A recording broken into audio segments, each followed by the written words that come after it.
Hello बच्चों, welcome back to my YouTube channel rare bid classes. I hope आप सभी लोग अच्छे होंगे और अच्छे से पढ़ाई कर रहे होंगे। तो आज का जो हमारा टॉपिक है वो है क्लास 10th के साइंस के बायोलॉजी का चैप्टर नंबर फर्स्ट, जो कि है हमारा लाइफ प्रोसेस। और हम यहाँ पे पढ़ने वाले हैं लाइफ प्रोसेस का लेक्चर नंबर 7।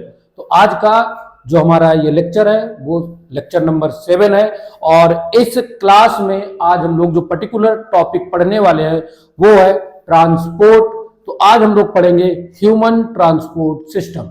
आज हम लोग इसमें जानेंगे कि जो हमारा फूड मटेरियल है जो एब्जॉर्ब होता है वो कहाँ जाता है, कैसे जाता है, किसके थ्रू जाता है, और हमारी सेल्स के अंदर जो वेस्ट मटेरियल बनता है, जो वेस्ट प्रोडक्ट निकलता है, वो किसके थ्रू कहां से लंग्स में पहुंच रहा है या किडनी में पहुंच रहा है या अदर अदर जगह पे पहुंचता है और वहां से फिर उसको एक्सक्रीट आउट कर दिया जाता है। तो आज के इस वीडियो में, आज के इस क्लास में हम लोग पढ़ेंगे ट्रांसपोर्ट। तो ट्रांसपोर्ट के बारे में हम लोग जानेंगे ट्रांसपोर्ट क्या है। और आप सभी लोगों को मैं बता दूं, अगर अभी तक आप लोगों ने हमारे पुराने वाले वीडियो नहीं देखे हैं, पुरानी वाली क्लास आपने नहीं ली, तो एक बार उन्हें आप जरूर से जरूर देख ले, जिससे आपको ये वाला टॉपिक या जो पीछे के चैप्टर में मैंने जो चीजें पढ़ाई हैं वो आपको समझ में आएगा। तो अगर आप वो वीडियो देखना चाहते हैं तो उनकी लिंक मैं आपको डिस्क्रिप्शन पे दे दूंगा, जहां से आप लोग जाके उसको देख सकते हैं। तो आज का जो हमारा टॉपिक है हम उसे स्टार्ट करते हैं। देखो बेटा, बहुत ही सिंपल तरीके से पढ़ेंगे, आराम से पढ़ेंगे, ठीक है, और आराम से चीज समझ में आपको आएगी। सबसे पहले हमें यह पढ़ना है ट्रांसपोर्ट। ट्रांसपोर्ट है क्या, ठीक है। ट्रांसपोर्ट, अब ट्रांसपोर्ट आप लोग नॉर्मली वर्ड में भी यूज करते हैं। ट्रांसपोर्ट के लिए ट्रांसपोर्टेशन आप लोग नॉर्मली यूज करते हैं। तो ट्रांसपोर्ट का अगर एक्चुअल मीन हम समझे तो इसका मतलब यह है to carry things one place to another, one place to another. जो ट्रांसपोर्टेशन का मतलब है उसका एक्चुअल जो मीन है वो क्या है, किसी भी थिंग को आप एक प्लेस से कैरी करो और उसको दूसरे प्लेस पे छोड़ दो, ठीक है। तो अब यहां से बात यह है कि ये तो हम लोग नॉर्मली अपने लाइफ में यूज करते हैं। भाई हमारे बॉडी के अंदर ऐसी कौन सी थिंग है जिसको हम इधर से उधर भेजें, तो हम यहाँ पे अपने लिए यूज कर सकते हैं to carry material one place to another, या essential material one place to another. यहां पे मेनली हम ये कहेंगे कि जो हमारे बॉडी के अंदर मटेरियल्स है उनको एक जगह से दूसरे जगह हम लोग ट्रांसफर कर रहे हैं। एग्जांपल के लिए मैं आपको बताता हूं, आपने सांस ली, आपने ब्रीदिंग की, ब्रीदिंग जब की तो ऑक्सीजन आपकी लंग्स में पहुंच गई, ठीक है, लंग्स में पहुंच गई, जो नॉस्ट्रियल के थ्रू, ट्रैकिया के थ्रू लंग्स तक पहुंच गई। अब लंग्स से लंग्स में आपको कार्बन डाइऑक्साइड मिल गई और वो नोस्ट्रिया के थ्रू, नोज के थ्रू बाहर निकल गई। अब क्वेश्चन ये है कि क्या कार्बन डाइऑक्साइड, जो कार्बन डाइऑक्साइड है, क्या वो लंग्स में बनी? यहां पे क्वेश्चन ये बनता है, क्या आपकी जो ऑक्सीजन है वो लंग्स में यूज हो गई? तो हमारा जो आंसर होगा वो होगा नहीं। तो देखो क्या होता है, हमारे पास बहुत सारे इसेंशियल मटेरियल्स होते हैं। एग्जाम्पल के लिए मैं बोलूंगा यहाँ पे ऑक्सीजन, ठीक है, न्यूट्रिएंट, फ्रूट, ठीक है, जो फूड होते हैं, फ्रूट नहीं, फूड जो होते हैं, देखो फ्रूट भी हम लोग खाते हैं, वो भी फूड के अंदर आएगा, न्यूट्रिएंट या फूड। तो nutrients and essential product, essential material. तो इसेंशियल मटेरियल है, ये सब ट्रांसपोर्ट होते हैं टू लिविंग सेल। मतलब ये सब हमारे जो हम लोग फूड खाते हैं वो हमारे इंटेस्टाइन में आता है, ठीक है, न्यूट्रिएंट एब्जॉर्ब होते हैं इंटेस्टाइन में, स्मॉल इंटेस्टाइन में, और फिर वो हर सेल के पास जाते हैं। तो जितने भी हमारे पास लिविंग सेल है उनके पास ये इसेंशियल मटेरियल ऑक्सीजन न्यूट्रिएंट जाएगा, ठीक। अब जो सेल्स हैं उनके पास बना CO2, या मैं यहां पे लिखूं waste.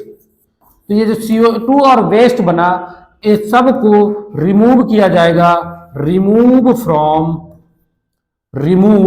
From living cell, living cells. Clear है बात? लिविंग सेल्स के पास हमने भेजा और लिविंग सेल्स से हमने रिमूव किया।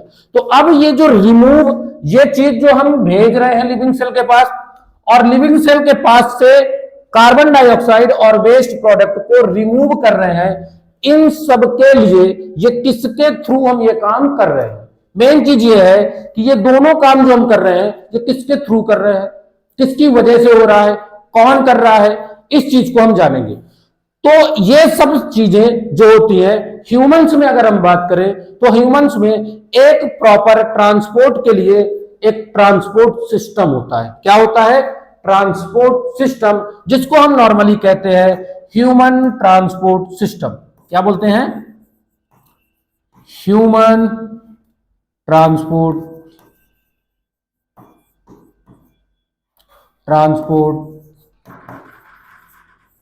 सिस्टम। जैसे हमने पढ़ा था ह्यूमन डाइजेस्टिव सिस्टम, उसी तरह यहां पे है ह्यूमन ट्रांसपोर्ट सिस्टम। और जो ह्यूमन ट्रांसपोर्ट सिस्टम है, इस पे आपको क्या मिलेंगे? 3 कंपोनेंट्स मिलेंगे। देयर आर 3 कंपोनेंट्स,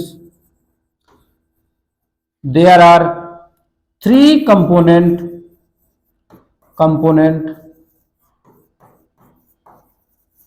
कौन कौन से हैं? फर्स्ट आपको यहां पे मिलेगा, फर्स्ट आपका कंपोनेंट जो होगा वो आपका मिलेगा ब्लड। क्या मिलेगा? ब्लड। ब्लड एक मेजर कंपोनेंट है जो हेल्प करता है इन सारे इसेंशियल एंड वेस्ट मटेरियल को एक जगह से दूसरे जगह ट्रांसपोर्ट करने में। और सेकेंड नंबर में आपको मिलेगा ब्लड वेसल। ब्लड वेसल्स एक तरह की क्या है? पाइप है, एक तरह के हमारे बॉडी में पाइपलाइन बिछी हुई है जिनको हम ब्लड वेसल्स कहते हैं, जिनके अंदर ब्लड फ्लो करता है। और फिर आएगा आपका ह्यूमन हार्ट। ह्यूमन हार्ट क्या है? ह्यूमन हार्ट जो आपका यहां पे काम करेगा, पंपिंग मशीन का काम करेगा। ये ब्लड को पूरे बॉडी में ट्रांसपोर्ट करेगा, मतलब ब्लड को ये पंप करेगा प्रेशर के साथ, जिससे कि ब्लड ऊपर की तरफ भी जा सके और नीचे की तरफ भी जा सके। क्लियर है बात? ये बात समझ में आई? तो हमें पढ़ना है ट्रांसपोर्ट। ट्रांसपोर्ट कहता है किसी भी थिंग को, किसी भी मटेरियल को एक जगह से दूसरे जगह ले जाना। तो अब यही चीज ह्यूमंस में भी होती है। ह्यूमंस में ऑक्सीजन, न्यूट्रिएंट, एसेंशियल मटेरियल सब लिविंग सेल को जरूरत पड़ती है। लिविंग सेल को जरूरत अब क्यों पड़ती है? लिविंग सेल को जरूरत इसलिए पड़ती है क्योंकि लिविंग सेल मेटाबॉलिक रिएक्शन करेगी, मतलब लिविंग सेल रिस्पिरेशन करेगी और उससे एनर्जी प्रोड्यूस करेगी, और वही एनर्जी हम लोग यूज करते हैं अपने नॉर्मल वर्क्स के लिए। जैसे मैं अभी बोल रहा हूं, आप लोग अभी पढ़ रहे हो, ठीक है, मैं बोल रहा हूं, आप लोग पढ़ रहे हो, आप लोग लिख रहे हो, अभी मैं बोर्ड पे लिखूंगा। ये सब नॉर्मल प्रोसेस है जिसके लिए हमको एनर्जी की रिक्वायरमेंट होती है। तो एनर्जी जो हमें मिलती है वो मेटाबॉलिक रिएक्शन से होती है, और उस एनर्जी वो जो एनर्जी हमें मिलती है वो रिस्पिरेशन की प्रोसेस से मिलती है। और रिस्पिरेशन की प्रोसेस के लिए हमें न्यूट्रिएंट, मतलब न्यूट्रिएंट में हम क्या लेंगे? ग्लूकोज लेंगे, ठीक है, ग्लूकोज मतलब कार्बोहाइड्रेट, फैट, ये सारी चीजें, और ऑक्सीजन, इन दोनों का यूज करके हम क्या बनाते हैं? ऑक्सीजन का यूज करके और ग्लूकोज का यूज करके हम एनर्जी प्रोड्यूस करते हैं, और वही एनर्जी हमें हमारे लाइफ के नॉर्मल जो प्रोसेस होती है उनको परफॉर्म करने में हेल्प करते हैं। बात समझ में आ गई? क्लियर है बात? तो इतनी चीजें हमको याद रखनी है। और वहीं पे भी सेल में फिर जब एनर्जी बनी तो वहां पे कुछ वेस्ट भी बना, जैसे कार्बन डाइऑक्साइड। तो वो कार्बन डाइऑक्साइड को फिर से ब्लड ने उठाया और लंग्स में लाके छोड़ दिया, और लंग्स से फिर वो बाहर निकल गई, ब्रीदिंग के प्रोसेस के थ्रू बाहर चली गई। समझ में आ गई बात? तो अब हम जब ह्यूमन ट्रांसपोर्ट सिस्टम पढ़ रहे होंगे तो यहां पे मेनली हमको 3 चीजें पढ़नी है: blood, blood vessel, human heart. तो सबसे पहले हम स्टार्ट करेंगे यहां पे ब्लड। क्लियर है बात? यहां तक कोई दिक्कत हो तो बताओ, नहीं है? स्टार्ट करते हैं आगे। देखो बेटा, अब ये ट्रांसपोर्ट की यहां पे, वहां पे जो मैंने आपको डिफिनीशन लिखी, वहां पे क्या था? आपको नॉर्मल डिफिनीशन लग रही थी, नॉर्मल यूज में लग रही थी कि हम लोग जनरली जो यूज करते हैं। अब बायोलॉजी के हिसाब से जो डिफिनीशन है उसको देखो। बायोलॉजी के हिसाब की जो डिफिनीशन है उसे ध्यान से देखो। यहां पे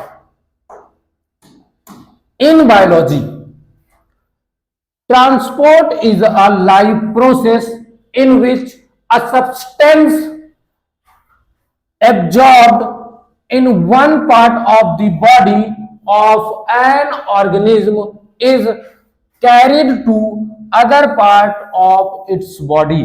मतलब कह रहा है यहां पे ट्रांसपोर्ट एक लाइफ प्रोसेस है जिसमें एक सब्सटेंस को बॉडी के एक पार्ट से एब्जॉर्ब किया जाता है। और किसमें एब्जॉर्ब किया जाता है? किसी भी लिविंग ऑर्गेनिज्म में, जो लिविंग ऑर्गेनिज्म है, और उसी लिविंग ऑर्गेनिज्म के बॉडी पार्ट में फिर उस सब्सटेंस को दूसरे जगह लेके जाया जाता है और वहां पे उसका यूज किया जाता है। आगे देखो इसमें कल large animals need a transport system. Large animals या लार्ज ऑर्गेनिज्म की यहां पे बात यह कर रहा है, जैसे plants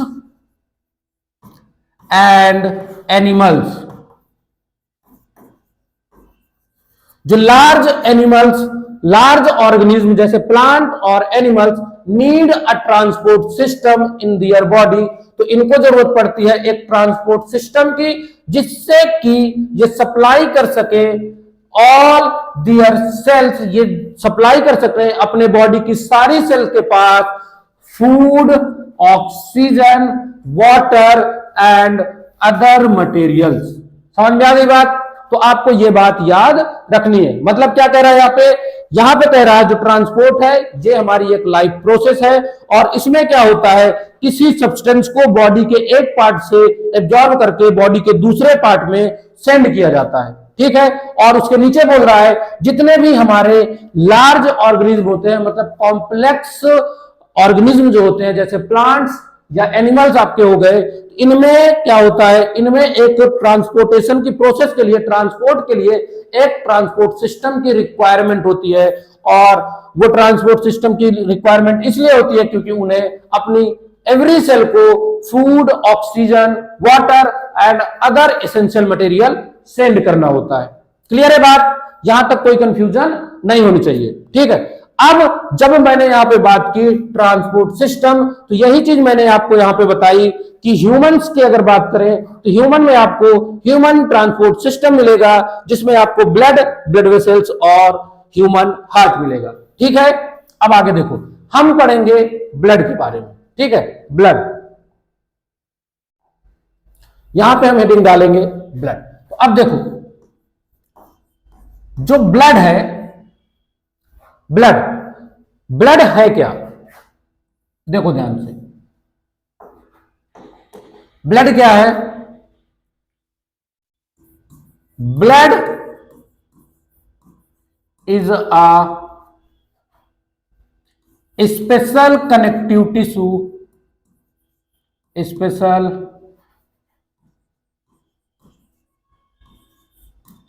connective tissue. It has main four component।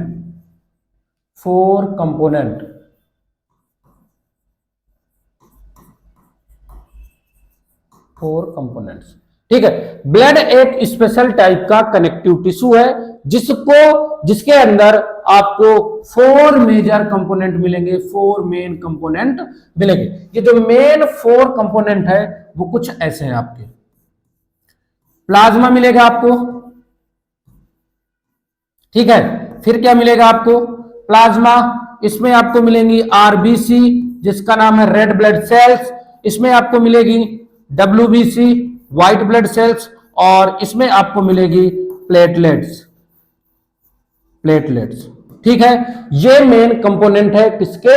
हमारे ब्लड के। ठीक है। ब्लड एक तरह का क्या है? फ्लूइड है जो हमारे बॉडी में होता है, और ये फ्लो कहां पे करता है? ये फ्लो करता है ब्लड वेसल्स में। क्या कहां पे फ्लो करता है? ब्लड वेसल्स में। अब देखो, अगर हम यहां पे ब्लड का अगर हम क्लासिफिकेशन करें, जो कंपोनेंट तो मैंने आपको बता दिए, तो ब्लड को हम ऐसे क्लासिफाई कर सकते हैं, ब्लड। अब देखो, जो ब्लड होता है, ब्लड को पहले हम जनरली 2 भागों में डिवाइड कर सकते हैं। एक हमारा यहां पे आएगा प्लाज्मा, क्या आएगा यहां पे? प्लाज्मा, प्लाज्मा, और इधर आपका आएगा फॉर्म्ड एलिमेंट, फॉर्म्ड एलिमेंट, या इसी को हम कहते हैं ब्लड सेल्स। क्या कहते हैं? Blood cells. समझ में आ गई बात? ठीक है। अब जो फॉर्म्ड एलिमेंट होता है, फॉर्म्ड एलिमेंट और प्लाज्मा, तो प्लाज्मा आपका टोटल ब्लड का 55% होता है और फॉर्म्ड एलिमेंट आपका टोटल ब्लड का 45% होता है। क्लियर बात? ये ब्लड का लिक्विड पार्ट है। क्या है ये ब्लड का लिक्विड पार्ट है। तो यहां पे आप लिखोगे it is a liquid part of the blood. ठीक है, ये ब्लड का लिक्विड पार्ट है। अगर इसमें हम बात करें तो इसमें आपको, अगर हम इसमें बात करें तो इसमें आपको समथिंग 92% वाटर मिल जाएगा। ठीक है, और अगर हम इसमें बात करें तो इसमें आपको 6 to 8% प्रोटीन मिल जाएगा, जिनको हम कहते हैं प्लाज्मा प्रोटीन, जिनको हम क्या कहते हैं? Plasma protein. इसमें आपको जो प्लाज्मा, हम प्लाज्मा की बात कर रहे हैं, प्लाज्मा में आपको मिनरल्स, आयन मिल जाएंगे, mineral ions in small amount में आपको इसमें क्या मिल जाएगा? मिनरल आयंस मिल जाएंगे। इसमें आपको मिल जाएंगे क्लॉटिंग फैक्टर्स। प्लाज्मा की हम बात कर रहे हैं, प्लाज्मा में क्या मिलेंगे? क्लॉटिंग फैक्टर मिलेंगे, जिनको आप बोलोगे या जिनको आप ये कह सकते हैं वो इनएक्टिव फॉर्म में होते हैं। क्लियर है बात? और इसमें आपको एब्जॉर्ब्ड एलिमेंट मिल जाएंगे, एब्जॉर्ब्ड एलिमेंट या एब्जॉर्ब न्यूट्रिएंट बोल दो, न्यूट्रिएंट्स। क्लियर है बात? एब्जॉर्ब न्यूट्रिएंट मिल जाएंगे और इसमें आपको मिल जाएंगी CO2। क्या मिल जाएगा? CO2 गैस, जो कि ट्रांसपोर्ट होगी। ठीक है, क्लियर है बात? यहां तक कोई दिक्कत हो तो बताओ। क्या क्या आपको मिल गया? प्लाज्मा में अगर हम बात करें, it is a liquid part, ये एक लिक्विड पार्ट है। अगर इसमें हम बात करें तो 92% वाटर आपको मिलेगा। अगर हम बात करें प्लाज्मा में तो 6 to 8% आपको प्रोटीन मिलेगा। इसमें आपको मिनरल आयंस मिलेंगे जो कि स्मॉल अमाउंट में होंगे। इसमें आपको क्लॉटिंग फैक्टर मिलेंगे जो इनएक्टिव फॉर्म में होंगे, और इसमें आपको क्या मिलेगा? एब्जॉर्ब्ड एलिमेंट, और ये गैसियस ट्रांसपोर्ट भी करेगा। और अगर हम बात करें प्लाज्मा की, तो प्लाज्मा जो है आपका, प्लाज्मा की ही अगर हम बात करें तो प्लाज्मा आपका क्या हो जाएगा? हम यहां पे लिख देते हैं, यहां पे प्लाज्मा है जो आपका, प्लाज्मा एक कैसा है? विस्कस फ्लूइड है। विस्कस फ्लूइड का क्या मतलब है? यह एक चिपचिपा सा फ्लूइड है। और अगर हम प्लाज्मा के कलर की बात करें तो इसका कलर कैसा है? तो यह है आपका स्ट्रॉ कलर। कैसा है? स्ट्रॉ कलर्ड, या आप इसको कलरलेस भी कह सकते हैं। ठीक है, तो यह एक विस्कस फ्लूइड है, विस्कस फ्लूइड जो कि चिपचिपा सा एक फ्लूइड है, और इसको आप क्या कह सकते हैं? स्ट्रॉ कलर्ड भी कह सकते हैं। मतलब या तो आप इसको कलरलेस बोलिए या तो आप स्ट्रॉ कलर्ड बोल सकते हैं। क्लियर है बात? तो ब्लड को आपने 2 पार्ट्स में डिवाइड किया, एक आपका प्लाज्मा हो गया, एक आपका फॉर्म्ड एलिमेंट हो गया। ठीक है, प्लाज्मा में आपने देखा कि प्लाज्मा आपका जो है वो टोटल ब्लड का आपका 55% है और फॉर्म्ड एलिमेंट आपका कितना है? 45%। अगर हम बात करें प्लाज्मा में, तो प्लाज्मा में आपको क्या मिला? प्लाज्मा एक लिक्विड पार्ट है, मतलब प्लाज्मा ब्लड का लिक्विड पार्ट है। प्लाज्मा जो है आपका विस्कस फ्लूइड है, जो कि एक चिपचिपा सा फ्लूइड है। ये स्ट्रो कलर्ड है, ये कलरलेस है। अगर और इसमें हम बात करें तो इसमें आपको मिल जाए 92% ऑफ वाटर मिलेगा, 6 to 8% आपको प्रोटीन मिलेगी, mineral ions in small amount में मिलेंगे, और इसमें आपको क्लॉटिंग फैक्टर मिलेंगे जो कि इनएक्टिव होंगे। इसमें आपको एब्जॉर्ब्ड एलिमेंट मिलेंगे, और इसमें से आपका क्या होगा, गैसियस ट्रांसपोर्ट होगा। समझ में आई बात? ये आपका जो प्लाज्मा है यहां से खत्म हो गया। ठीक है, अब हम पढ़ते हैं जो फॉर्म्ड एलिमेंट है वो कैसे हैं। फॉर्म्ड एलिमेंट के बारे में यहां पे हम डिस्कस करते हैं। देखो, फॉर्म्ड एलिमेंट जो है इन्हें हम अब यहां से 3 पार्ट्स में डिवाइड करते हैं। एक आपका यहां पे हो जाएगा आरबीसी। क्या हो जाएगा? आरबीसी। ठीक है। दूसरा आपका यहां पे हो जाएगा, दूसरा यहां पे आपका आ जाएगा, दूसरा आपका यहां पे आ जाएगा डब्ल्यूबीसी। क्या आ जाएगा?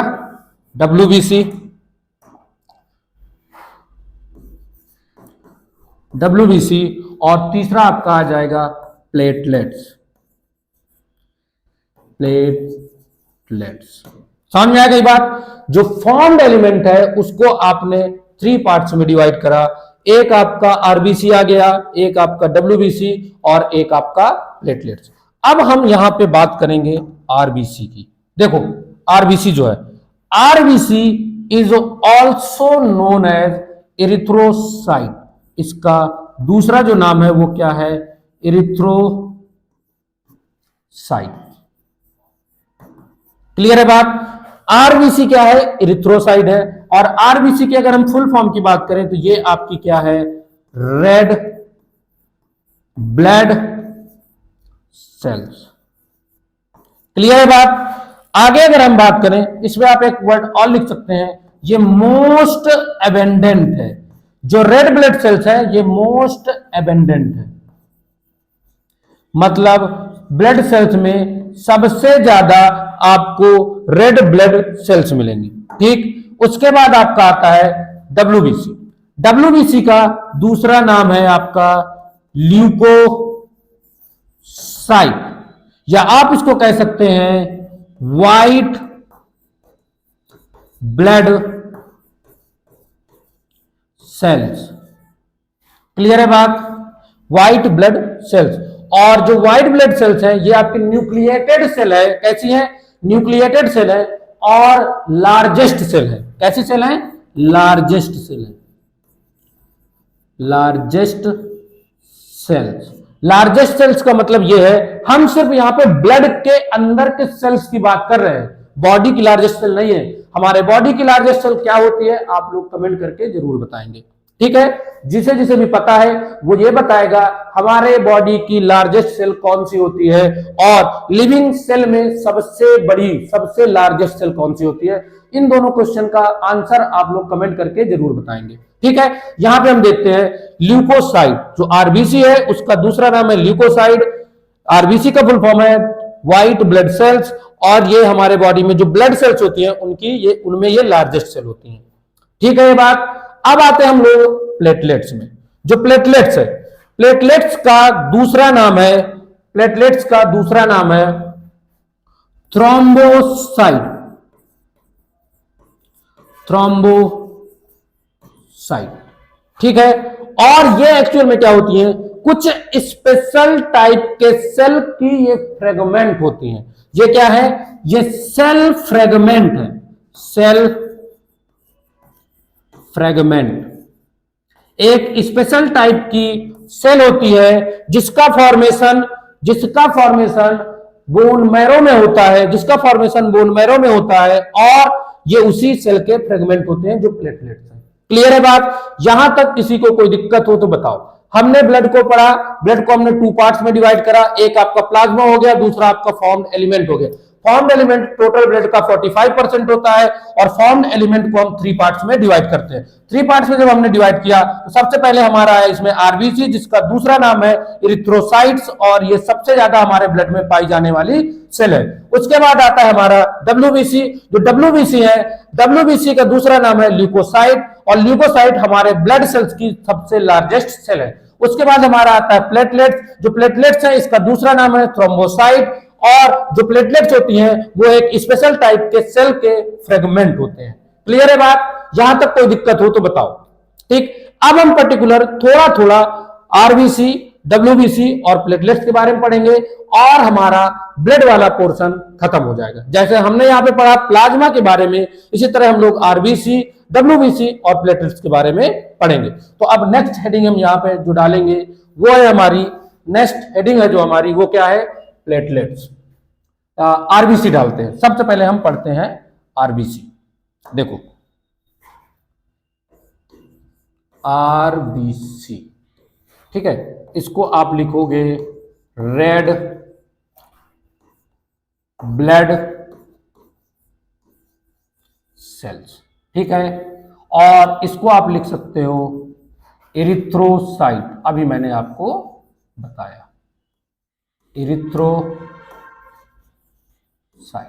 ठीक है। अब देखो इसमें हमें क्या क्या चीजें लिखनी है, यहां पे हम लिख लेते हैं। सबसे पहले आप इसमें लिखोगे, क्या लिखोगे, रेड ब्लड सेल्स इज, या यहां पे लिखो आर मोस्ट abundant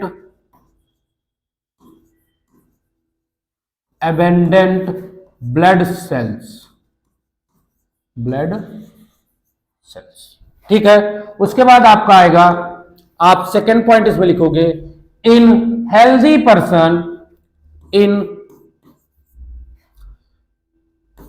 पर्सन, या पर्सन, ठीक है, जो हेल्दी पर्सन है, या आप लिखो यहां पे नॉर्मल पर्सन,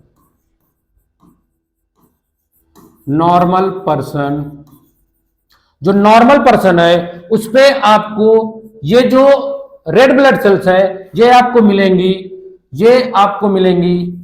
5 to 5.5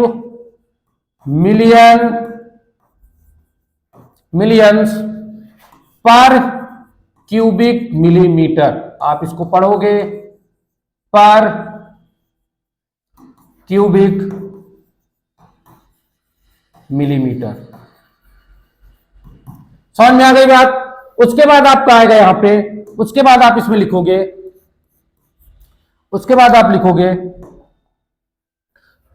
इनका लाइफ स्पान क्या है, लाइफ स्पान मतलब ये कितने दिन तक जीवित रहती हैं। तो इनका लाइफ स्पान जो है वो है 120 डेज का, मतलब ये 120 डेज तक जिंदा रहती हैं। अब 120 डेज तक है, मतलब ये कहीं कंटिन्यूअसली बन रही होंगी, ठीक है। तो फॉर्मेशन क्या लिखेंगे यहां पे, फॉर्मेशन इन यहां पे लिखोगे formation in red bone marrow. जो आरबीसी है इनका जो फॉर्मेशन होता है वो रेड बोन मैरो में होता है, और यहां पे आप लिख लोगे आफ्टर बर्थ के बाद आरबीसी का फॉर्मेशन आपको कहां मिलेगा, रेड ब्लड सेल्स का जो फॉर्मेशन होगा वो रेड बोन मैरो में होगा। तो एम्ब्रियोनिक स्टेज में कुछ और होगा, यहां पे आप लोग लिखोगे एम्ब्रियोनिक स्टेज। इन एम्ब्रियोनिक स्टेज, इसके आगे आप लिख लो इन एम्ब्रियोनिक स्टेज में जो रेड ब्लड सेल का फॉर्मेशन होता है वो होता है सबसे पहले यॉल्क सैक में, देन उसके बाद ये ट्रांसफर हो जाता है स्प्लीन में, उसके बाद ये ट्रांसफर हो जाता है लीवर में, और फिर ये ट्रांसफर हो जाता है किसमें, रेड बोन मैरो में। और जब तक हम जीवित रहते हैं तब तक आरबीसी का फॉर्मेशन रेड बोन मैरो में होता है। अब रेड बोन मैरो में होता है, ठीक है, फॉर्मेशन। अब ये 120 डेज मर जाती हैं, आफ्टर 120 डेज ये क्या हो जाती हैं, मर जाती हैं। तो अब तो ये कहां पे मरेंगी, तो अगर हम यहां पे लिखें कि ये जो आरबीसी है डिस्ट्रॉय कहां पे होंगी, तो आप यहां पे लिखोगे डिस्ट्रॉयड इन स्प्लीन। कहां पे मरेंगी ये, स्प्लीन पे मरेंगी। मतलब आप इसको क्या लिखोगे, ये है आपका जो आरबीसी है उसका क्या है, graveyard, graveyard of RBC, RBC का कब्रिस्तान। क्लियर है बात, यहां तक कोई दिक्कत हो तो बताओ। कोई दिक्कत नहीं है। उसके बाद जो आरबीसी होती है, जो आरबीसी है वो आपकी रेड कलर की होती हैं। तो आरबीसी कंटेन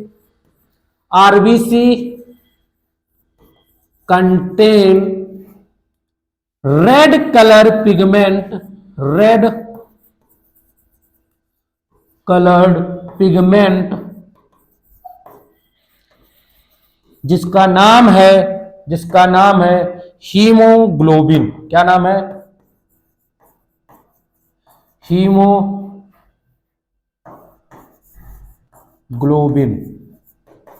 इसको आप HB लिखते हो, HB। क्लियर है बात। तो हीमोग्लोबिन एक क्या होता है, हीमोग्लोबिन एक रेड कलर का पिगमेंट है जो कि आरबीसी में होता है, और ड्यू टू हीमोग्लोबिन जो आरबीसी है हमारी वो रेड कलर की होती है। यहां तक बात समझ में आई कि नहीं। देखो जो रेड ब्लड सेल्स है वो आपकी सबसे ज्यादा पाई जाने वाली ब्लड सेल्स है। नॉर्मल पर्सन में अगर बात करें तो 5 to 5.5 मिलियंस पर क्यूबिक मिलीमीटर में आपको इतनी सेल्स मिलेंगी। उसके बाद बात करें इनके लाइफ स्पान की तो 120 डेज तक ये जीवित रहती है। इनके फॉर्मेशन की बात करें तो ये बोन मैरो में इनका फॉर्मेशन होता है आफ्टर बर्थ। इन एम्ब्रियोनिक स्टेज, अगर जब हमारा एम्ब्रियोनिक स्टेज होती है उस टाइम पे आरबीसी कहां पे बनती है, तो यॉल सेक में पहले बनती है, फिर स्प्लीन में बनती है, देन लीवर में, और फिर ये ट्रांसफर हो जाता है किसमें, रेड बोन मैरो में। उसके बाद अगर इनकी हम डिस्ट्रॉय बात करें, ये डिस्ट्रॉय कहां पे होंगी, तो ये डिस्ट्रॉय होती हैं स्प्लीन में। इसलिए स्प्लीन को क्या कहा जाता है, ग्रेवयार्ड ऑफ आरबीसी, आरबीसी का कब्रिस्तान। और आगे अगर हम बात करें, जो आरबीसी है वो एक पिगमेंट कंटेन करके रखती है जिसका नाम है हीमोग्लोबिन, और हीमोग्लोबिन की वजह से ही जो हमारा ब्लड होता है वो रेड कलर का होता है। क्लियर बात। अगर हम इसके फंक्शन की बात करें तो फंक्शन क्या है, फंक्शन, तो इसका फंक्शन है ट्रांसपोर्ट ऑफ गैसेस, गैसेस में आपका आ जाएगा ऑक्सीजन एंड कार्बन डाइऑक्साइड। ठीक है, यहां से आपका आरबीसी, जो आपका आरबीसी है वो खत्म। अब देखो, आप इसके बाद नेक्स्ट हेडिंग जो डालोगे वो नेक्स्ट हेडिंग आपकी हो जाएगी WBC। क्या हो जाएगा, WBC। WBC का फुल फॉर्म है व्हाइट ब्लड सेल्स, और व्हाइट ब्लड सेल्स, ठीक है। और इसी का दूसरा नाम है ल्यूकोसाइट, ठीक है, ल्यूकोसाइट। अब इसको देखो, ध्यान से देखना। देखो आरबीसी जो है, sorry WBC, white blood cells are largest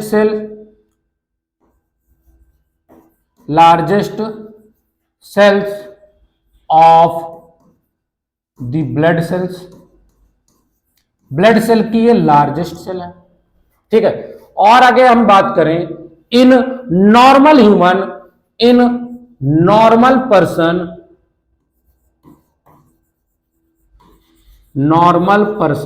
जो नॉर्मल पर्सन होंगे उनमें ये, अगर इनकी हम काउंटिंग की बात करें तो ये नंबर में होंगी 6000 to 8000 पर क्यूबिक मिलीमीटर, ठीक है। पर क्यूबिक मिलीमीटर में आपको 6 to 8000 व्हाइट ब्लड सेल्स मिलेंगे, ठीक है। क्लियर है बात। आगे देखो, ये जो व्हाइट ब्लड सेल्स है ये कैसी हैं, ये कलरलेस है। कैसी हैं, कलरलेस। क्यों कलरलेस है, क्योंकि इनमें हीमोग्लोबिन एब्सेंट होता है। ठीक है, ये न्यूक्लिएटेड सेल है, इनमें न्यूक्लियस, इन सेल्स में न्यूक्लियस प्रेजेंट होता है, न्यूक्लिएटेड सेल्स। क्लियर है बात? ये न्यूक्लिएटेड सेल्स है, और इनमें कुछ सेल्स ऐसी होती है जो फेगोसिटिक होती है। ठीक है, आगे अगर इसकी हम बात करें इनके लाइफ स्पान की, तो इनका जो लाइफ स्पान है, लाइफ स्पान वो कैसा है? शॉर्ट है। शॉर्ट मतलब 12 टू 20 डेज का है। ये भी डिस्ट्रॉय होती है कहां पे? स्प्लिन में डिस्ट्रॉय होती है। इनका भी फॉर्मेशन बोन मैरो में होता है, तो फॉर्मेशन इन बोन मैरो, और ये डिस्ट्रॉय होती हैं, डिस्ट्रॉयड इन स्प्लिन। समझ में आ गई बात? इतनी चीज आपको याद रखनी। और इसके अगर हम फंक्शंस की बात करें, सबसे इंपॉर्टेंट जो है फंक्शन, तो ये इसके फंक्शन जो है वो बहुत ही ज्यादा इंपॉर्टेंट है। देखो फंक्शन में क्या क्या है। ये इन्फेक्शन रेसिस्टेंट बनाते हैं, तो infection resistant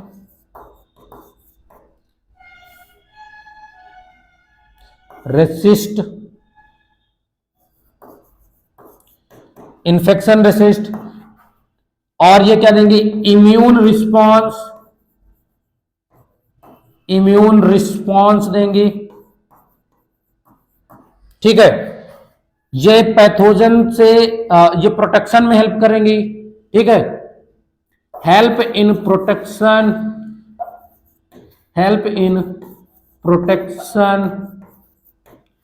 from pathogen. Clear है बात? समझ में आ गई बात? इतना आपको पढ़ना है डब्ल्यूबीसी के लिए। ठीक है, डब्ल्यूबीसी आपके लिए इतना इनफ है। समझ में आई बात? समझ में आई या नहीं? बोलो जल्दी। आप लोग इसको एक बार देखो, क्या समझ में आया क्या नहीं। मैं 1 मिनट पानी पी लेता हूं, देन उसके बाद हम लोग आगे बढ़ते हैं। ठीक है, 1 मिनट का टाइम देना।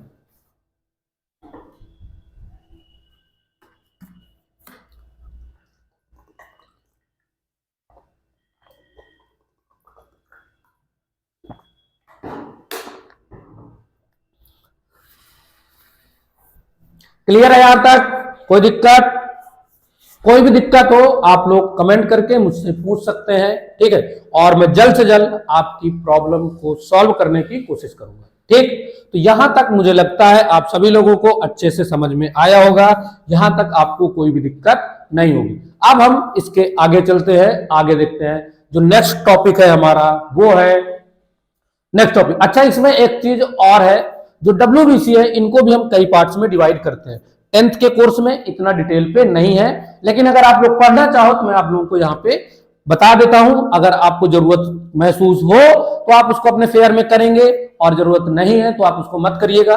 बस देख लीजिएगा कि जो डब्ल्यूबीसी है आपकी वो और कई टाइप की है। ठीक है, यहाँ पे मैं आपको बता देता हूं, ज्यादा नहीं है, ज्यादा इसमें 5 मिनट लगेगा, बस 5 मिनट आपको देना है। और अगर आपको लगता है कि हमें इस चीज को नहीं पढ़ना तो आप इसको इस टॉपिक से आगे बढ़ सकते हैं, क्योंकि 10th में इतना डिटेल से नहीं पूछेगा। लेकिन मैं बता देता हूं आपको। देखो, जो डब्ल्यूबीसी है इनको हम 2 पार्ट्स में डिवाइड करते हैं। ठीक है, 2 पार्ट्स में। एक आपका होगा जो, ठीक है, यहां पे आप क्या आएंगे? ग्रेन्यूलोसाइड, और इधर आपकी आएंगी एग्रेन्यूलोसाइड।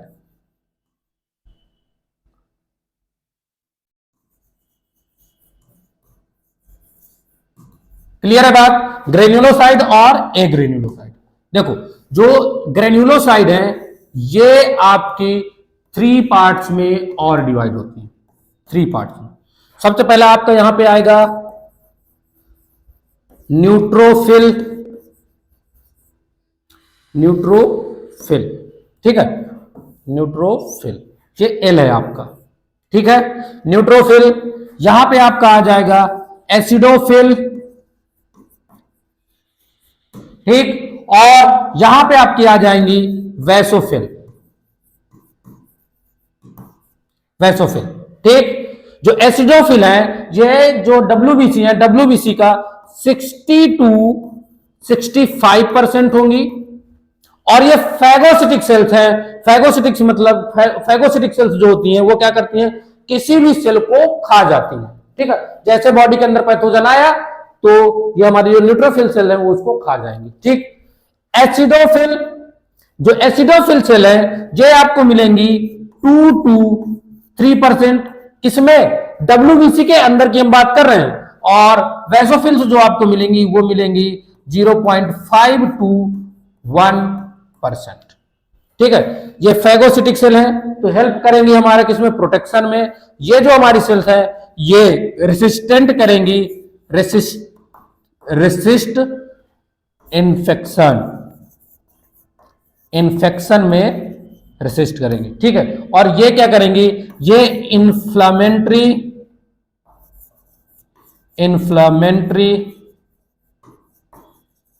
रिस्पॉन्स करेंगी, ठीक है। कई सारे केमिकल रिलीज करते हैं, उसमें हमें नहीं जाना।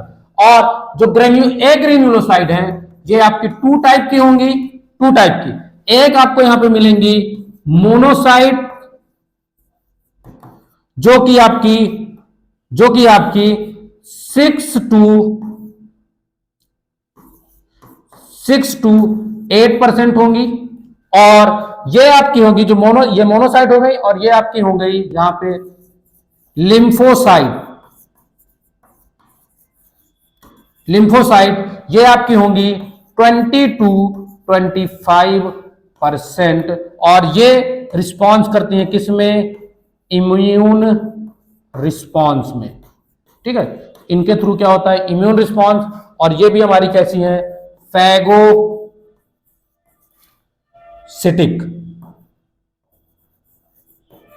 फैगोसिटिक सेल्स है। क्लियर है बात। तो ये चीज भी आपको देख लेना है, समझ लेना है, बस इतना ही आपको याद रखना है। आगे बढ़ते देखो, आगे अब हमारा नेक्स्ट टॉपिक है प्लेटलेट्स। आगे हम नेक्स्ट टॉपिक क्या पढ़ेंगे, प्लेटलेट्स। प्लेटलेट्स इंपॉर्टेंट टॉपिक, इसका दूसरा नाम है आपका थ्रोम्बोसाइट, थ्रोम्बोसाइट, ठीक है। देखो यहां पे प्लेटलेट्स, जिसका दूसरा नाम है थ्रोम्बोसाइट। अब थ्रोम्बोसाइट्स के बारे में हम लोग पढ़ेंगे। सबसे पहले मैंने आपको बताया जो थ्रोम्बोसाइट्स होती हैं ये क्या है, ये है platelets are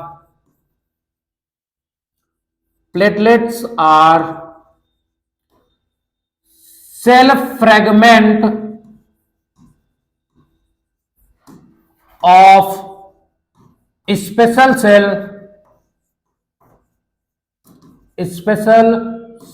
cells form in bone marrow। Bone marrow में एक स्पेशल सेल बनती है जिसके ये फ्रेगमेंट है। दूसरा, इन नॉर्मल ह्यूमन या in normal person 1.5 to 3.5 lakh per millimetre cubic millimetre, ठीक है। तो पर क्यूबिक मिलीमीटर में आपको 1.5 लाख से 3.5 लाख तक प्लेटलेट्स मिलेंगे, ठीक है। आगे जो प्लेटलेट्स हैं ये क्या करती हैं, प्लेटलेट्स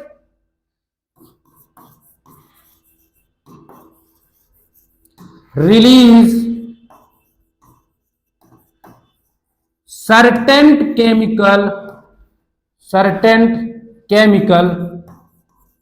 जो प्लेटलेट्स हैं ये सर्टेन केमिकल रिलीज करेंगी। जो प्लेटलेट्स हैं वो क्या करेंगी, सर्टेन केमिकल रिलीज करेंगी, जो कि क्या करेंगे, इनिशिएट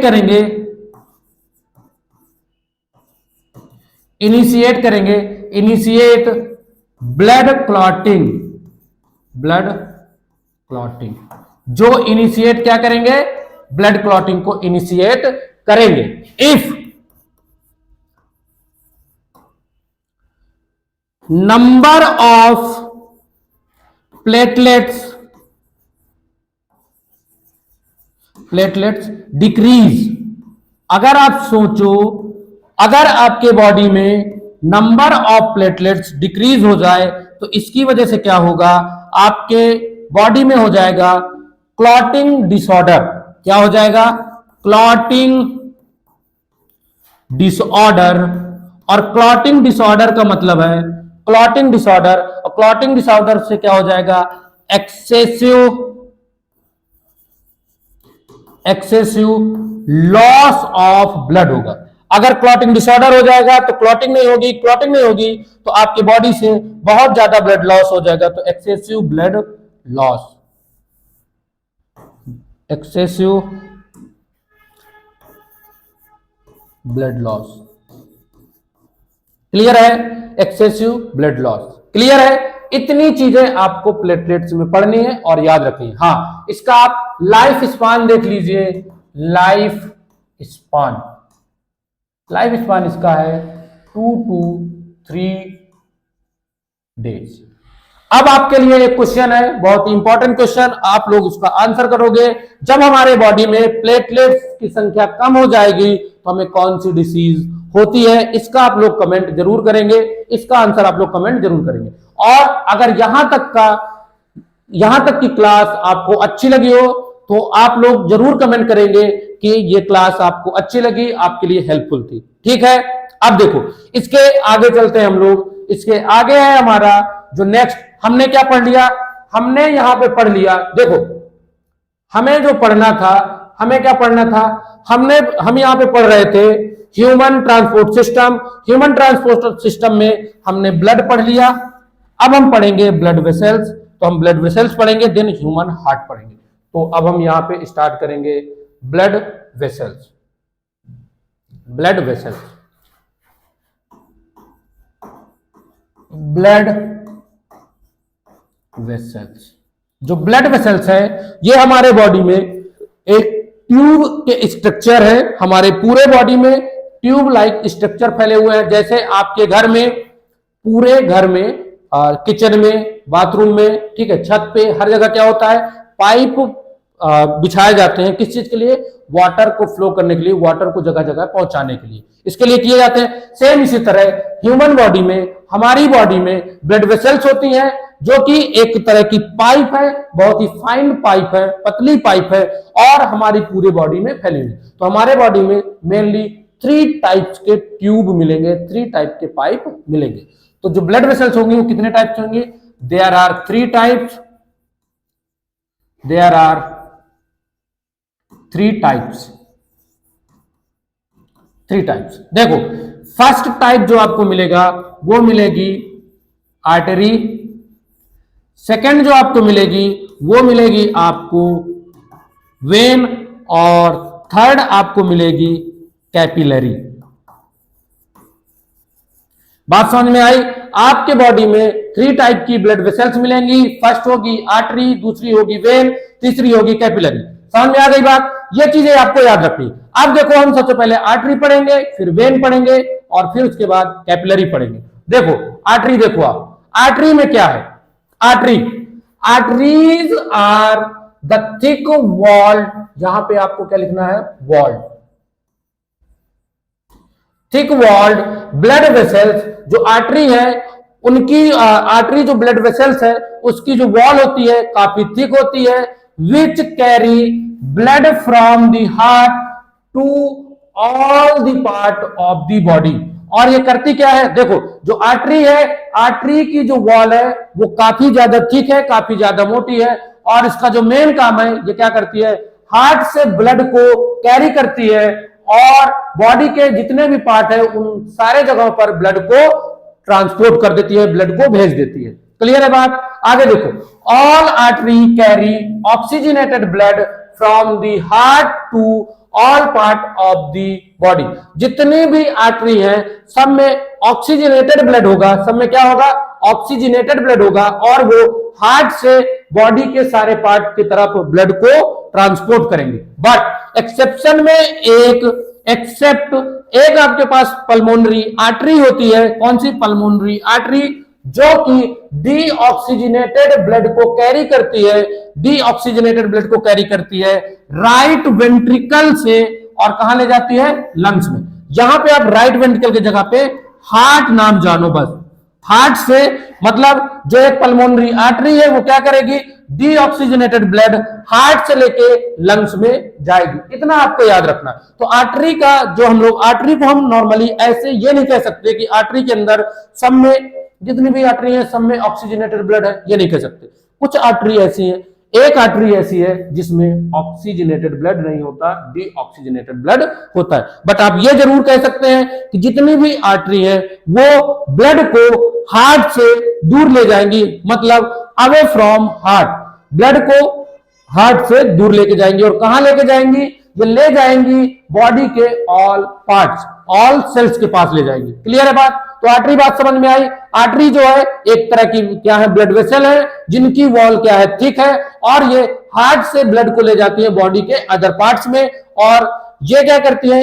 जिस इनमें ज्यादातर ऑक्सीजनेटेड ब्लड होगा, बट एक आपके पास एक्सेप्शन होती है जो कि है पल्मोनरी आर्टरी, जिसमें डीऑक्सीजनेटेड ब्लड मिलेगा। ऑक्सीजनेटेड ब्लड, ऑक्सीजनेटेड ब्लड का मतलब है ऑक्सीजन रिच ब्लड, और डीऑक्सीजनेटेड ब्लड का मतलब है carbon dioxide rich blood. Clear है बात? आगे देखो, आगे हमारी आ गई कैपिलरीज। कैपिलरीज क्या है? The capillaries are thin walled and extremely narrow tube और ब्लड वेसल्स। क्या कह रहा है? जो कैपिलरी है ये आपकी क्या है? बहुत ही ज्यादा, इनकी वॉल बहुत ही ज्यादा थिन है और ये एक्सट्रीमली नैरो है, पतली है, पतली ट्यूब है। मतलब जो अगर आपसे कोई पूछे ब्लड वेसल्स में सबसे पतली नैरो कौन सी वेसल्स है, तो आप बताओगे capillary. Which connect artery to vein, और ये क्या करते हैं? आर्टरी और वेन दोनों को कनेक्ट करती है। मतलब इधर से अगर आर्टरी आ रही है, ये आर्टरी है, तो यहां पे बीच में आपको क्या मिलेगा? यहां पे बीच में आपको मिल गई कैपिलरी, और ये आपकी हो गई वेन। तो ये आपकी क्या थी? आर्टरी, ये है आपकी वेन, तो ये आपकी क्या हो गई? कैपिलरी। कैपिलरी क्या है? एक तरह का जंक्शन पॉइंट है किनके बीच में? आर्टरी और वेन के बीच में। और यहां पे आपको क्या मिल जाएंगे? बॉडी ऑर्गन, या हम कह सकते हैं cells of the body, body की यहां पे आपको सेल्स मिल गई, और यहीं से अब डिफ्यूजन होगा किसका? ऑक्सीजन का, न्यूट्रिएंट का। क्लियर है? और जो सेल में वेस्ट मटेरियल बना वो यहां से आपका किस में चला जाएगा? फिर से कैपिलरी में चला जाएगा। क्लियर है बात? फिर आगे क्या लिखा हुआ है? The exchange of various material like oxygen, food, carbon dioxide etcetera between the blood and the body cells take place through capillary. यही बात मैंने बताई, कैपिलरी के थ्रू ही जितने भी एक्सचेंजेस होते हैं वो सब कैपिलरी के थ्रू ही होते हैं। नेक्स्ट देखो, अब आगे हमारा आ गया वेन। वेन्स क्या कह रही है? Veins are thin walled blood vessels which carry blood from all the parts of the body back to the heart। तो यहां पे क्या कह रहा है? जो वेन्स है, वेन्स एक तरह की ब्लड वेसल्स हैं जिनकी वॉल थिन होती है, और जिसका जो मेन काम है ये क्या करता है? बॉडी के सारे पार्ट से ब्लड को कलेक्ट करके हार्ट में लेके आता है। ठीक है? तो आर्टरी हार्ट से ब्लड को दूर ले जाएंगी, और वेन बॉडी के पार्ट से कलेक्ट करके, बॉडी के जितने भी पार्ट है हर जगह से कलेक्ट करके किसमें लेके आएंगी? वो हार्ट में लेके आएंगी। क्लियर है बात? तो ये आपकी वेन हो गई। आगे इसमें क्या लिखा हुआ है?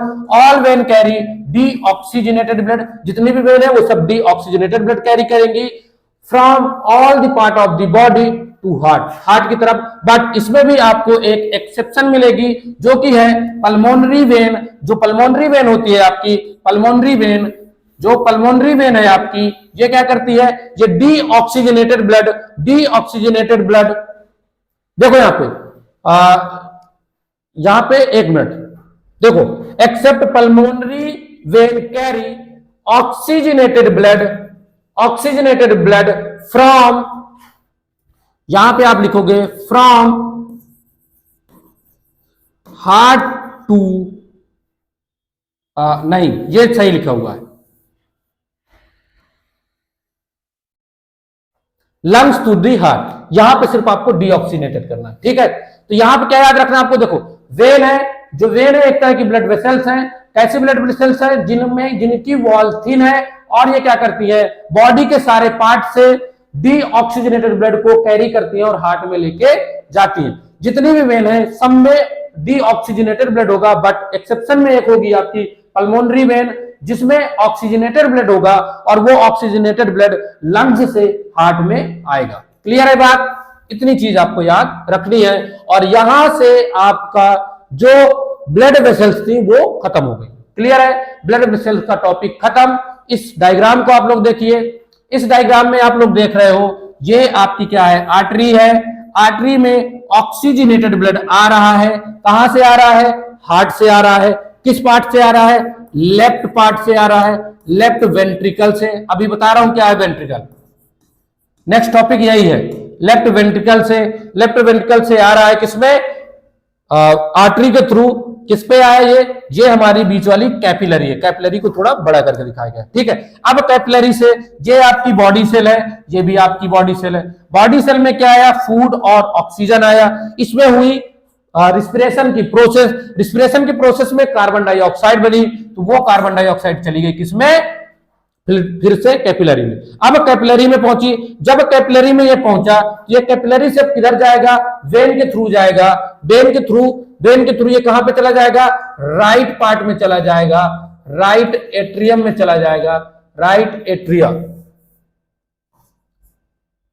राइट एट्रिया, राइट एट्रिया क्या है, हार्ट का ही पार्ट है। क्लियर है बात। तो अब ये कहां ले जाएगा, हार्ट की तरफ ले जाएगा, और इसमें आपका क्या होगा, इसमें आपकी देखो यहां पे कार्बन डाइऑक्साइड मिल गई, कार्बन डाइऑक्साइड में, तो ये आपका डीऑक्सीजनेटेड ब्लड हो गया। क्लियर है। तो ऐसे पूरी प्रोसेस चलती रहती है। आर्टरी से ब्लड आया कैपिलरी में, कैपिलरी में क्या किया, फूड और ऑक्सीजन सेल को दे दिया, और सेल से कार्बन डाइऑक्साइड ले लिया, और कार्बन डाइऑक्साइड वाले ब्लड को वेन के थ्रू हार्ट में फिर से सेंड कर दिया। समझ में आ गई बात, इसमें कोई दिक्कत हो तो बताओ। यह डायग्राम आपको अच्छे से समझ में आया होगा। क्लियर है, देख लो एक बार इस डायग्राम को अच्छे से देखो, अच्छे से देखो और बताओ।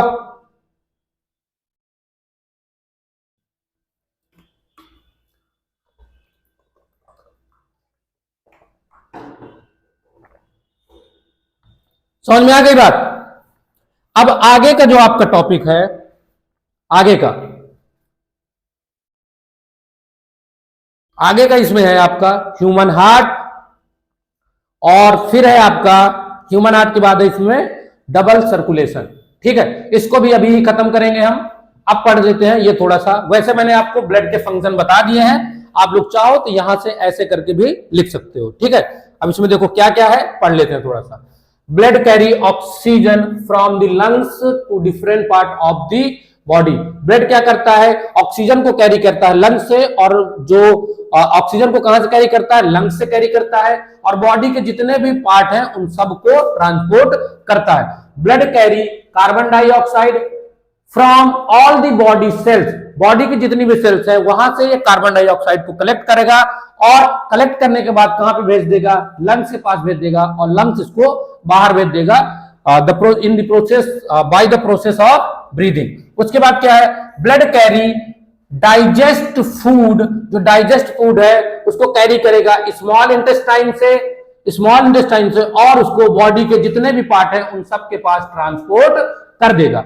आगे देखो, blood carry hormone, blood hormones को भी कैरी करता है, और हार्मोन्स को कैरी करके वो क्या करेगा, कहां से कैरी करेगा, एंडोक्राइन ग्लैंड्स होती हैं। अभी जब नेक्स्ट चैप्टर हम पढ़ेंगे, नेक्स्ट चैप्टर हमारा क्या, कंट्रोल एंड कोऑर्डिनेशन, वहां पे जब पढ़ेंगे तो वहां पे एंडोक्राइन ग्लैंड्स के बारे में हम लोग डिटेल से डिस्कस करेंगे। तो एंडोक्राइन ग्लैंड से जो हार्मोन रिलीज होगा उसको वो कैरी करेगा और डिफरेंट ऑर्गन के पास ट्रांसपोर्ट करेगा, बॉडी के जो डिफरेंट ऑर्गन है उनके पास ट्रांसपोर्ट कर देगा। आगे देखो, blood carry a waste product, blood based product को भी कैरी करता है, जैसे urea from the liver, liver से क्या कर रहा है, ये यूरिया को कैरी कर रहा है और इसको कहां पे ट्रांसपोर्ट कर रहा है, किडनी में, और किडनी के थ्रू, किडनी से फिर ये यूरिन बनेगा और यूरिन के थ्रू कहां चला जाएगा, बॉडी के यूरिन बन के फिर ये हमारे बॉडी से बाहर चला जाएगा। उसके बाद blood protect the body from disease, blood जो है वो डिसीज से प्रोटेक्ट भी करता है। This is because white blood sales kill the bacteria and other germ, जो व्हाइट ब्लड सेल्स हैं वो क्या करती है, बैक्टीरिया वगैरह को क्या करती हैं, मार देती हैं। आगे blood regulate the body temperature, जो ब्लड है वो हमारे बॉडी टेम्परेचर को भी रेगुलेट करता है। This is because the blood capillary in our skin help to keep our body temperature constant at the 37 degree Celsius.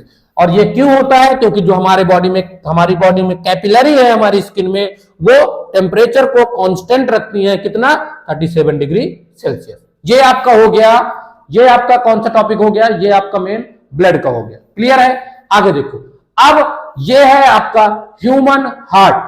ठीक है, आपको बात समझ में आ गई, क्या समझ में आ गई, जो ह्यूमन हार्ट है, ठीक है, देखो जो ह्यूमन हार्ट है, यहां पे मैं लिखता हूं ह्यूमन हार्ट। थोड़ा सा इसके बारे में लिख लेते हैं, देन उसके बाद डायग्राम समझते हैं। देखो जो ह्यूमन हार्ट है, ह्यूमन हार्ट आपको ये याद रखना है, सबसे पहले मीजोडर्मल। ह्यूमन हार्ट कैसा है, मीजोडर्मल। ह्यूमन हार्ट कैसा है, मायोजेनिक। अब इनका मतलब समझा रहा हूं। ह्यूमन हार्ट में कौन सी मसल्स मिलेंगी आपको, कार्डियक मसल्स,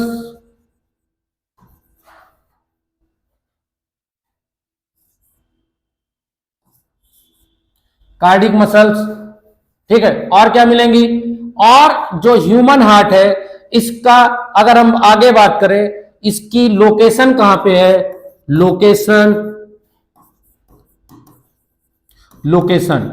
इसकी जो लोकेशन है ह्यूमन हार्ट की, वो है आपकी thoracic cavity.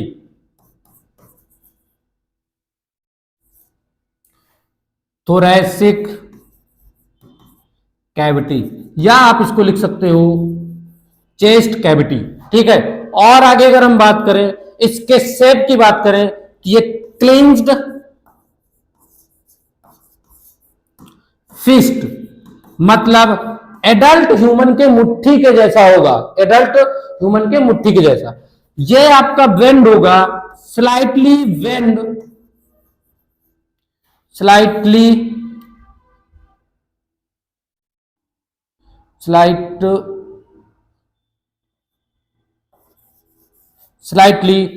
Bend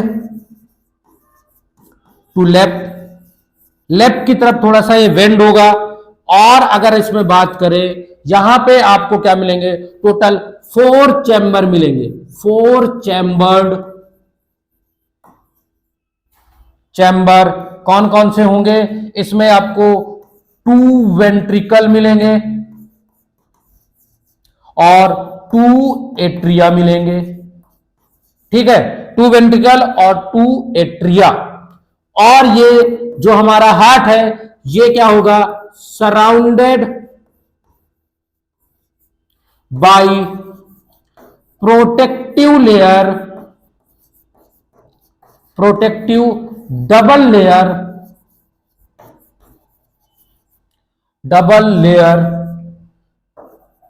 membrane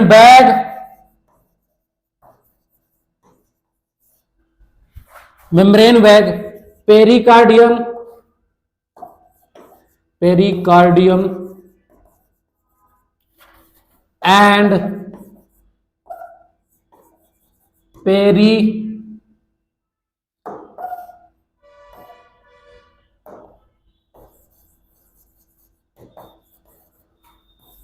cardiac fluid.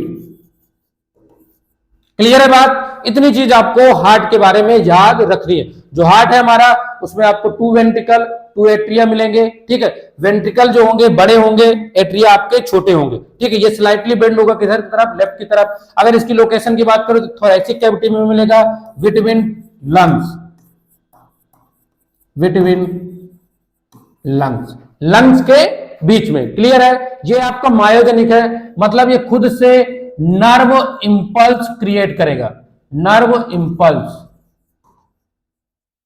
खुद से नर्व इंपल्स को क्रिएट कर सकता है या करता है। क्लियर है बात? तो ये आपका ह्यूमन हार्ट के बारे में यहां पे थोड़ा सा इंट्रोडक्शन है, जितना आपको जरूरत है, जितनी आपको रिक्वायरमेंट है। अब देखो डायग्राम देखते हैं। ये है ह्यूमन हार्ट का डायग्राम। इसमें देखो आपको यहां पे जो दिख रहा है, यहां पे देखो देखो ये बीच से सेपरेशन है, सेपरेशन है। इधर वाला पार्ट आपका लेफ्ट पार्ट है, इधर वाला पार्ट का आपका राइट पार्ट है। ठीक है, ये राइट पार्ट हो गया, ये लेफ्ट पार्ट हो गया। लेफ्ट पार्ट दो भागों में डिवाइड है, यहां से ऐसे। ऊपर वाला पार्ट हो गया आपका, ऊपर वाला जो पार्ट है ये है आपका लेफ्ट एट्रियम, लेफ्ट एट्रियम। ठीक है, और नीचे वाला जो पार्ट है आपका ये है आपका लेफ्ट वेंट्रिकल। ठीक है, अब बीच से जो सेपरेट है इस लेयर को आप कहते हो सेप्टम। क्या कहते हो? सेप्टम। और अब राइट साइड में चलते हैं। राइट साइड में यहां से ये दो भागों में डिवाइड है। ऊपर वाला पार्ट आपका हो गया राइट एट्रियम और नीचे वाला पार्ट आपका हो गया राइट वेंट्रिकल। ठीक है, राइट वेंट्रिकल, राइट वेंट्रिकल की जब मसल्स कॉन्ट्रैक्ट होंगी तो ब्लड यहां से किसमें जाएगा? इसमें से ब्लड जाता है आपका, इसमें से ब्लड निकलेगा। ठीक है, राइट एट्रियम, राइट एट्रियम जो राइट एट्रियम जब उसमें क्या होगा? उसमें आपका कॉन्ट्रैक्शन होगा। कॉन्ट्रैक्शन से क्या जाएगा? इससे ब्लड बाहर जाएगा, और ब्लड जब बाहर इससे जाएगा तो ब्लड किसके थ्रू बाहर जाएगा? पल्मोनरी आर्टरी के थ्रू। किसके थ्रू जाएगा? Pulmonary artery. तो ये आपकी हो गई पल्मोनरी आर्टरी। ठीक है, अब ब्लड जो आएगा, ब्लड आएगा किसके थ्रू आएगा? पल्मोनरी वेन के थ्रू। ये आया ब्लड। ठीक है, आपको इतना याद रखना है, यहां पे इतना याद रखना है, राइट साइड पे डीऑक्सीजनेटेड ब्लड होगा, मतलब CO2 रिच ब्लड होगा in right side. Left side में आपका क्या होगा? ऑक्सीजन रिच ब्लड होगा। ठीक, तो इसमें आपका पल्मोनरी वेन के थ्रू ब्लड आया, किसमें? एट्रियम में, और एट्रियम से किसमें गया? वेंट्रिकल में। जब वेंट्रिकल में गया तो यहां पे बीच पे, यहां पे आपको एक वॉल मिलेगी। ठीक है, एक वेल्व मिलेगी। उस वेल्व का नाम है मिट्रल वेल्व, या इसी को हम क्या कहते हैं? बाइकस्पिड वेल्व भी कहते हैं। इधर इसी तरह आपका, इधर इसी तरह आपको यहां पे आपको एक वेल्व मिलेगी। उस वेल्व का नाम हो जाएगा ट्राइकस्पिड वेल्व। क्या नाम हो जाएगा? Tricuspid valve. इधर जो वेल्व मिल रही है किसके बीच में? जो आपका लेफ्ट एट्रियम और लेफ्ट वेंट्रिकल के बीच में एक वेल्व है जिसका नाम है मिट्रल वेल्व, और राइट एट्रियम और राइट वेंट्रिकल के बीच में आपको एक वेल्व मिल रही है जिसका नाम है ट्राइकस्पिड वेल्व। मिट्रल वेल्व को आप बाइकस्पिड वेल्व भी कह सकते हैं। अब देखो इसमें आपको समझना क्या है, इसमें जो आपका राइट एट्रियम है, राइट एट्रियम, इसमें डीऑक्सीजनेटेड ब्लड आता है। किससे क्या आता है? Deoxygenated blood. और डीऑक्सीजनेटेड ब्लड किससे आएगा? वेन से आएगा। ठीक है, राइट साइड में आपका डीऑक्सीजनेटेड ब्लड है। जो डीऑक्सीजनेटेड ब्लड है वो बॉडी के पार्ट से आएगा, बॉडी के जितने भी सेल्स है वहां से आएगा। और कौन लेके आएगा उनको? उनको लेके आएगी वेन। और यहां पे देखो, अगर हम वेन की बात करें तो अगर हमारे हार्ट के ऊपर वाले ऑर्गन की बात करें, हार्ट से ऊपर के ऑर्गन, जो ऊपर के ऑर्गन है वो एक वेन से आते हैं, जिसका नाम है, वो एक वेन से उसका पूरा डीऑक्सीजनेटेड ब्लड आएगा उस वेन से, उसका नाम है सुपीरियर वेना कावा। क्या नाम है? Superior vena cava. तो ये आपकी है सुपीरियर वेना कावा, ये सुपीरियर वेना कावा है। सुपीरियर वेना कावा से हार्ट के ऊपर जितने भी ऑर्गन है वहां से डीऑक्सीजनेटेड ब्लड किसमें आ गया? राइट एट्रियम में आ गया। और अब हार्ट के नीचे के जितने भी ऑर्गन है, हार्ट के नीचे वाले ऑर्गन, वहां से भी डीऑक्सीजनेटेड ब्लड आएगा। तो वो डीऑक्सीजनेटेड ब्लड किसके थ्रू आएगा? वेन के थ्रू आएगा, और उस वेन का नाम है इंफीरियर वेना कावा, और ये है इंफीरियर वेना कावा। और ये भी किसमें जाके यहां से जाएगी और ये किसमें खुलेगी? राइट एट्रियम में खुलेगी। और जब ब्लड डीऑक्सीजनेटेड ब्लड किसमें आ गया? एट्रियम में आ गया, तो एट्रियम से वेल्व के थ्रू, ट्राइकस्पिड वेल्व के थ्रू ब्लड किसमें चला जाएगा? राइट वेंट्रिकल में आ जाएगा। और राइट वेंट्रिकल की जब राइट वेंट्रिकल के जो मसल्स है वो कॉन्ट्रैक्ट होंगी, जिसके वजह से क्या होगा? ब्लड फ्लो किसमें जाएगा? पल्मोनरी आर्टरी में, किसमें जाएगा? पल्मोनरी आर्टरी में। किधर की तरफ से? लेफ्ट की, अभी ये राइट की तरफ की बात हो रही है, राइट की तरफ, तो पल्मोनरी आर्टरी में होगा। और पल्मोनरी आर्टरी से ब्लड किसमें चला जाएगा? पल्मोनरी आर्टरी से ब्लड चला जाएगा लंग्स में। ठीक है, तो पल्मोनरी आर्टरी से ब्लड किसमें पहुंच गया? लंग्स में पहुंच गया। अब लंग्स से कार्बन डाइऑक्साइड को बाहर निकाल ली जाएगी और ब्लड में ऑक्सीजन मिला दिया जाएगा, और फिर वो ऑक्सीजनेटेड ब्लड, मतलब ब्लड में ऑक्सीजन मिल गया, और अब वो किसके थ्रू? वो अब पल्मोनरी वेन के थ्रू फिर से हार्ट में आएगा, लेकिन इस बार जो ब्लड अब आएगा पल्मोनरी वेन के थ्रू, वो आएगा किसमें? लेफ्ट एट्रियम में। तो लेफ्ट एट्रियम में आ गया ब्लड, लेफ्ट एट्रियम में ऑक्सीजनेटेड ब्लड आया, ऑक्सीजनेटेड ब्लड लेफ्ट एट्रियम से मिट्रल वाल्व के थ्रू, बाइकस्पिड वाल्व के थ्रू वेंट्रिकल में जाएगा, और वेंट्रिकल्स की जो वेंट्रिकल के मसल्स हैं वो फिर कॉन्ट्रैक्ट होंगी, और ये जो ब्लड है ये आयोटा के थ्रू, आयोटा क्या है? एक तरह की आर्टरी है, उसके थ्रू बॉडी के सारे पार्ट्स में डिस्ट्रीब्यूट कर दिया जाएगा। समझ में आ गई बात? ये आपका पूरा हो गया डायग्राम। ठीक है, अब ह्यूमन जो होते हैं उनमें डबल सर्कुलेशन होता है। क्या होता है? Double circulation. तो अब हम यहां से आगे पढ़ेंगे डबल सर्कुलेशन के बारे में। देखो डबल सर्कुलेशन कैसे होता है। ठीक है, डबल सर्कुलेशन पहले देखते हैं। ये है डबल सर्कुलेशन। कैसे? अब यहां पे आपने अभी डायग्राम देखा, अब इसको आपको समझना है। देखो ये आपका क्या है? ये आपका राइट एट्रियम है, इसमें डीऑक्सीजनेटेड ब्लड आएगा, ट्राइकस्पिड वाल्व के थ्रू ये किसमें चला जाएगा? राइट वेंट्रिकल में चला जाएगा, और राइट वेंट्रिकल से इस ब्लड को पंप करके, क्योंकि ये डीऑक्सीजनेटेड ब्लड है, इसको पंप करके भेज दिया जाएगा कहां पे? लंग्स में। ये चला गया पल्मोनरी आर्टरी के थ्रू, किसमें चला गया? लंग्स में। ठीक, अब लंग्स में ब्लड ऑक्सीजनेटेड हुआ, ऑक्सीजनेटेड होने के बाद इस ब्लड को पल्मोनरी वेन के थ्रू राइट साइड में, राइट एट्रियम में भेज दिया गया। ठीक है, राइट एट्रियम में आया, राइट एट्रियम में आने के बाद मिट्रल वाल्व, बाइकस्पिड वाल्व के थ्रू ये लेफ्ट एट्रियम, लेफ्ट वेंट्रिकल में आ गया, और लेफ्ट वेंट्रिकल से फिर इस ब्लड को पंप किया जाएगा। तो पंप होने के बाद ये आपका कहां चला जाएगा? बॉडी के ऑर्गन्स में आ जाएगा, और बॉडी के ऑर्गन के पास आने के बाद फिर से ब्लड कैसा हो जाएगा? डीऑक्सीजनेटेड हो जाएगा, क्योंकि वहां पे ऑक्सीजन का यूज हो जाएगा और कार्बन डाइऑक्साइड उसमें मिक्स कर दी जाएगी, और फिर वो डीऑक्सीजनेटेड ब्लड किसमें आ जाएगा? आपका राइट एट्रियम में आ जाएगा। किसके थ्रू आएगा? वेन के थ्रू। जो मेन वेन होती है वो क्या, कौन सी होती है? आपकी वेना कावा। तो आपसे कोई पूछे लार्जेस्ट वेन का नाम, तो आप बोलोगे वेना कावा। अगर आपसे कोई पूछे लार्जेस्ट आर्टरी का नाम, तो आप बोलोगे अयोटा।